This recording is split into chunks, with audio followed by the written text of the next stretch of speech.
يعني على غدره. اي غدره بيتكم نص الصاله. يعني شنو تبي اكثر من كذي؟ مكان امان يعني.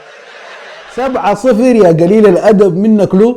احترم انه في ناس قاعده تتابع بطوله قاريه، لا تخلي البطوله القاريه تظهر بشكل سيء بهذا الشكل. احترم نفسك، احترم الفريق اللي امامك. انت قاعد تلعب امام فريق متصدر الدوري القطري، فريق متصدر الدوري القطري. ايش اقول لك؟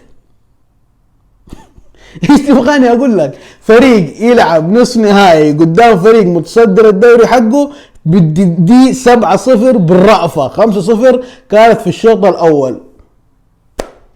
ليه ارحمني. يعني انا اوكي كهلالي فخور انه فريقي، وفخور انه هذا الفريق بيقدم اداء ومستويات ونتائج وبطولات، لكن مو كده. خلي الخصم اللي قدامك يحس نفسه انه فريق محترم قدامك. خلي الخصم اللي قدامك يحس انه فريق له هيبته، له كيانه، له شخصيته. اللي انت سويته اليوم قلة ادب. بصراحة قلة ادب، مع كامل احترامي للدحيل وللعيبة وللجماهير القطرية والدوري القطري، لكن اللي سواه الهلال اليوم قلة ادب.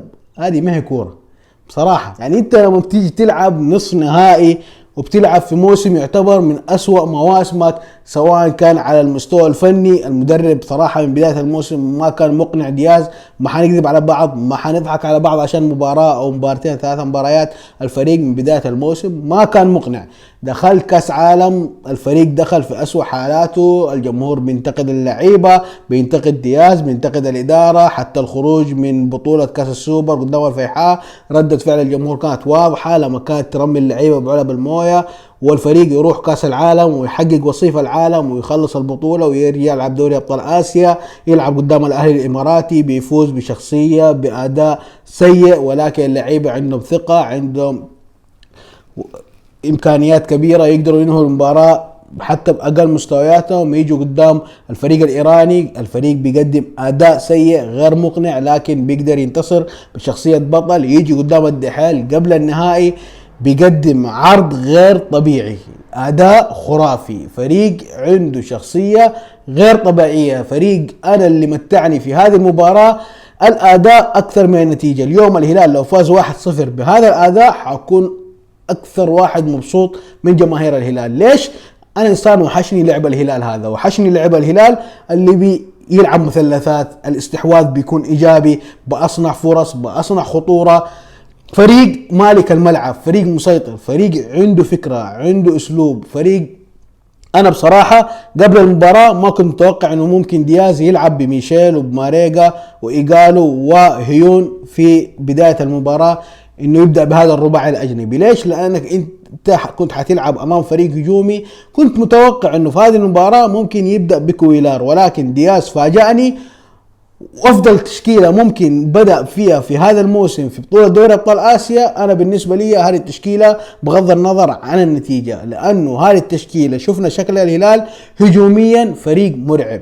إيغالو وموسى ماريجا طول ما انهم قريبين من بعض انت بتشوف اثنين ثنائي في عمق الملعب مسبب خطورة، ثنائي يعرفوا كيف يفتحوا مساحات ببعض. موسى ماريجا دائما لما بيكون على الطرف دائما بيكون متقيد على انه يستغل المساحات اللي دائما بتكون خلف الاظهرة عشان يقدر يضرب الظهير بشكل جيد ويقدر يوصل لمرمى المنافس. لكن موسى ماريجا لما لعب كمهاجم ثاني جنب إيغالو، انت شفت موسى ماريجا بيتحرك خلف إيغالو كثير، وإيغالو بقوته وتحضينه على الكورة كان دائما بيخلي موسى ماريجا بيستغل المساحة، بيتحرك خلف المدافعين، وإيغالو بيفتح مساحات بالطريقة اللي هو يلعب فيها. وموسى ماريجا بسرعته وإمكانياته كان بيعرف كيف يستغل المساحات بشكل جيد، وكان هذا مصدر خطورة الهلال. ولكن وسط الملعب بالنسبة للهلال سلمان الفرج، محمد كنو، على قد ما إنه الهلال في وسط الملعب كان فيه إيجابية على مستوى السيطرة والاستحواذ وصنع الفرص من محمد كنو وسلمان الفرج،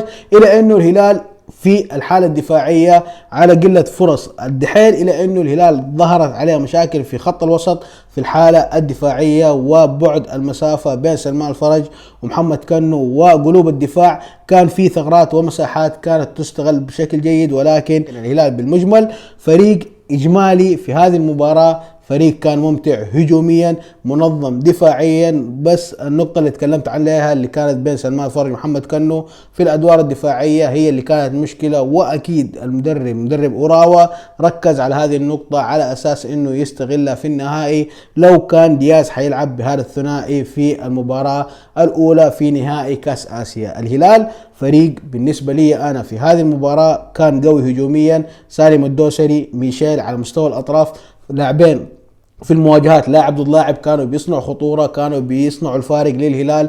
ميشيل اللاعب هذا في كل مرة بيفاجئنا، في كل مرة بيشارك في أي مباراة لازم يكون له تأثير إيجابي في المواجهات لاعب ضد لاعب. لاعب بيصنع لك حلول عديدة، بيفتح ثغرات ومساحات للاعبين الأظهرة اللي بيلعبوا خلفه سواء كان سعود عبد الحميد أو محمد البريق، لأنه ميشيل في كل مرة بيستلم فيها الكورة بيسحب معاه لاعبين وبيفتح مساحات من خلف ظهره يقدر يتحرك من خلالها الظهير الأيمن اللي بيلعب معاه في نفس الخط. ميشيل سالم الدوسري اليوم على قد ما انهم كانوا جيدين وكانوا مفيدين وايجابيين على المرمى، الى انهم في بعض اللحظات كان ودي المدرب دياز يغيرهم في هذه المباراة لأنهم قاعدين يستخدموا مهاراتهم في أوقات غير مناسبة. كان ممكن اليوم لو استفزوا لاعبين الدحيل أكثر من كذا كان ممكن سالم الدوسري وميشيل واحد فيهم يخرج مصاب من هذه المباراة، لأنه لعب سالم الدوسري وميشيل كان نوعا ما استفزازي للاعبين الدحيل، وكان ودي إنه غيرهم في هذه المباراة على أقل تقدير بعد الهدف السادس. لكن بالمجمل الهلال فريق ممتع، فريق قدم كورة بالنسبة لي هذه المباراة بغض النظر عن النتيجة كونها 7-0، إلى أنه الأداء بالنسبة لي كان أفضل أداء للهلال في هذا الموسم، وأنا مرة متكيف من الأداء ومعجب بالمستوى اللي قدمه الفريق. وهذا الشيء بيحيرني لأنه إيش الرابط بين المتعة اللي يقدمها الهلال بوجود سلمان الفرج والأداء اللي بيقدمه الهلال بدون سلمان الفرج. بوجود سلمان الفرج شكل الفريق بيختلف، الفريق في وسط الملعب بيكون ايجابي، فريق متنوع تلاقي فيه حلول.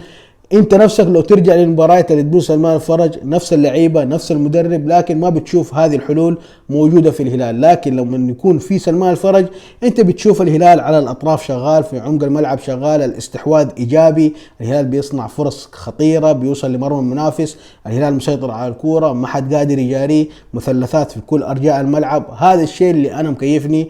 لو كان الهلال مثل ما قلت انتصر 1-0 بهذا الاداء حكون مستمتع وحطلع واقول نفس الكلام، هذه افضل مباراة للهلال، لانه انا يهمني شكل الفريق اكثر من النتيجة، وهذا شيء كان مهم بالنسبة لي. اليوم الهلال قدر يحقق نتيجة كبيرة وقدر يقدم اداء عظيم، وهذا شيء مميز. وكل اللي اتمناه من دياز في المباريات الجاية في بطولة الدوري قبل نهائي اسيا يثبت على ظهير ايسر اللي ممكن حيعتمد عليه في النهائي، سواء كان حمد اليامي او ناصر الدوسري او ياسر الشهراني. لو قدر يلحق النهائي انا يهمني انه اللي حيلعب النهائي يبدا دياز يثبته في التشكيله ويجهزه في المباريات القادمه لنهائي كاس اسيا، ويبدا يدخل مع المنظومه ويكون انسجام بينه وبين اللاعبين اللي حيلعبوا معاه في خط الدفاع. خط الدفاع انت يحتاج لك ثبات عشان تقدر تكون تفاهم وانسجام بين اللعيبه. اتمنى دياز في المباريات القادمه يبدأ يثبت، يا انه اذا كان في راسه حاط فكرة انه يبغى يثبت حامد اليامي على اساس انه هو اللاعب اللي حيكون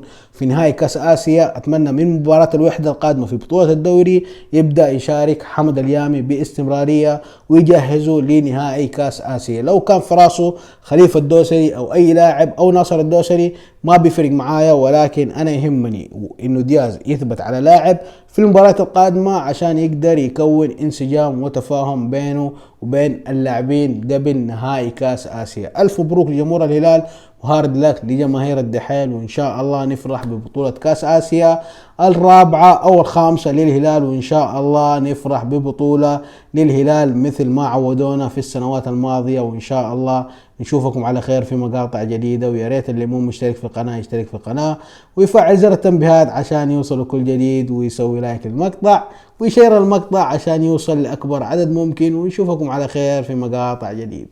السلام عليكم.